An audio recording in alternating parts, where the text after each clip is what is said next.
और जिस प्रकार की भाषा का उपयोग और हंस के और मजाक से जिस प्रकार से वो बात कही, ये कहीं ना कहीं इनका अहंकार बोली। नायब सैनी जी का कार्यशैली और 6 महीने की सरकार के ऊपर तो इन्हीं के मंत्री रहे। अनिल विज जी ने ही बताया कि 6 महीने से नायब सिंह सैनी तो उड़न खटोले में घूम रहे हैं। और ये अहंकार जो कल मेरे ऊपर उन्होंने भाषा के माध्यम से जो शब्दों का इस्तेमाल किया, इसका जवाब करनाल की जनता देगी। और रही मेरी बात, मैंने सोशल मीडिया के माध्यम से भी बताया कि ये जो पिट्ठू हैं जो इनके साथ गए हैं, ये सारा बिकाऊ माल था। हम पार्टी के सच्चे सिपाही हैं और ये तो बात करते हैं मेरी, इनको बताना चाहेंगे कि हमारा तो कफन भी कांग्रेसी होगा। इस बात को लेकर इनको सोचने की आवश्यकता नहीं है। एक सवाल और दोनों साथ राजा मेरे पास भी आए थे नायब सैनी। ऐसा है, नायब सैनी ने ये स्टेटमेंट कही कि वो बीजेपी में गया। मैं कह रहा हूं कि मैंने अपनी छात्र राजनीति 2011 से शुरू करी, आज 2025 चल रहा है। 14 साल से कांग्रेस के सच्चे सिपाही है और ये तो मीडिया में आ जाती बात। इस प्रकार की झूठी बातें कह के मुझे लगता है रात को सपने में भी करनाल का जो चुनाव हार रहे हैं तो शायद हमारे नाम उनको सपनों में आते हैं। और मुझे लगता है कि भाजपा वालों को उनका किसी अच्छे दिमागी डॉक्टर से इलाज करवाना। आप दोनों साथ बैठे हैं, वीरेंद्र जी आप दोनों साथ बैठे हैं। नरेंद्र सांगवान ने एक बात और भी कही थी कि दिव्यांशु बुद्धि राजा ने जब चुनाव लड़ा, वीरेंद्र राठौड़ ने वहां पर साथ नहीं दिया। देखो, झूठे आदमी की सारी बात झूठी होती है, उसकी बात का कोई विश्वास। सुमित्रा सिंह जी, आप क्या कहना चाहेंगे? जो कल खुलासा हुआ है, कल त्रिलोचन सिंह जी के बारे में जो सीएम नायब सैनी जी ने बात कही है, उस पर आपका क्या कहना है? चुनाव के रिजल्ट आने से पहले ही जो व्यक्ति ये बोल रहा था कि मेरी कमर में छुरा घोंप दिया, मैंने चुनाव में सच्चे मन से मदद की और साथ दिया, हम हैरान थे ये छुरे घोंपने वाली बात क्या बोल रहे हैं। छुरा तो उन्होंने पार्टी की कमर में घोंपा जो मुख्यमंत्री के साथ अपने ही चुनाव में, कोई व्यक्ति के अपने चुनाव में मिलता है, अपने ही चुनाव में। और ये मैंने आज तक, आप लोगों ने मेरे से बहुत बार ये बात की, मैंने किसी को जवाब नहीं दिया। मैं सच्ची हूँ, मेरी बात का जवाब तो कल मुख्यमंत्री ने स्वयं दे दिया। ये सब तो, ये तो उपचुनाव में भी मुख्यमंत्री अपने चुनाव में थे, तो इसका जवाब तो उन्होंने दे दिया, मैं क्या जवाब दूँ। मुझे इस बात का दुख है और मुझे अफसोस है कि भाई पार्टी ने जिन लोगों को टिकट, कुछ लोग तो इसलिए गए कि जी हमें टिकट नहीं दी, और जिन लोगों को टिकटें दी वो टिकट लेके वो मुख्यमंत्री के साथ मिल गए।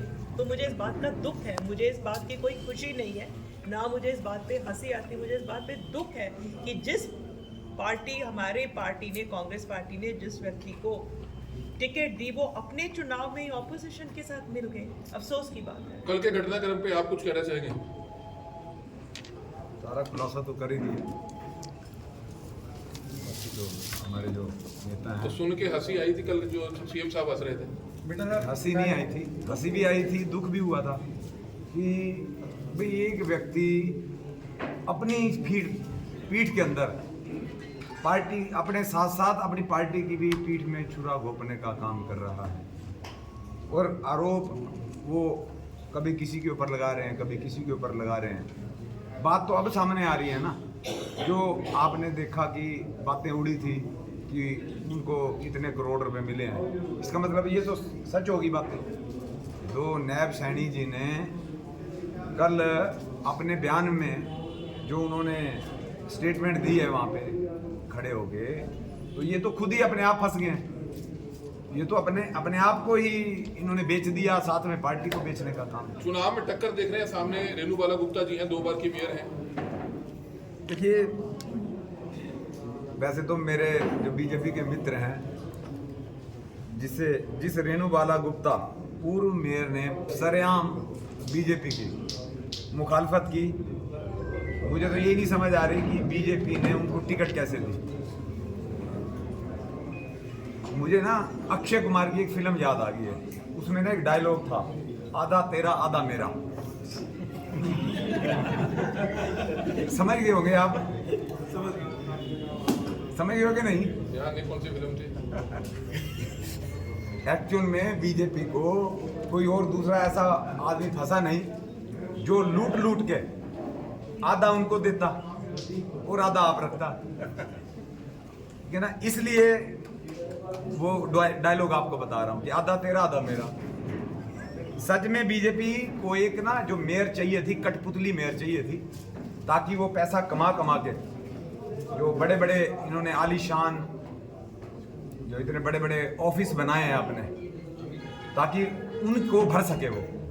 लेकिन आपका भाई ना तो ये डरा है, हालांकि मेरे ऊपर भी उन्होंने पूरे के पूरा शिकंजा कसने का काम किया, लेकिन मुझे तो जो आधा पैसा उनको देना था ना, उस सारा का सारा पैसा करनाल की जनता अगर मेरे ऊपर विश्वास करती है, मुझे मेयर बनाती है, तो सारा का सारा 100% पैसा बिना किसी भ्रष्टाचार के करनाल के डेवलपमेंट के लिए, करनाल की जनता की समस्याओं को सुलझाने में प्रयोग होगा।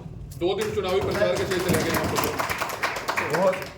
बहुत अच्छा चुनाव चल रहा है, और जिस तरह से सभी करनाल की जनता विश्वास कर रही है, प्यार दे रही है, सच में बहुत चुनाव में मजा आ रहा है। दिव्यांशु जी, क्या कभी आप मनोहर लाल जी के संपर्क में रहे कि आप किसी कांग्रेस की मैं मनोहर लाल जी को जिस दिन एक बार पंचकुला गवर्नमेंट कॉलेज में जब मेरे पे मुकदमा दर्ज किया, जब विरोध किया उनका, तब मिले, और एक बार जब हमारी गिनती हुई चुनाव को लेकर तब मिले।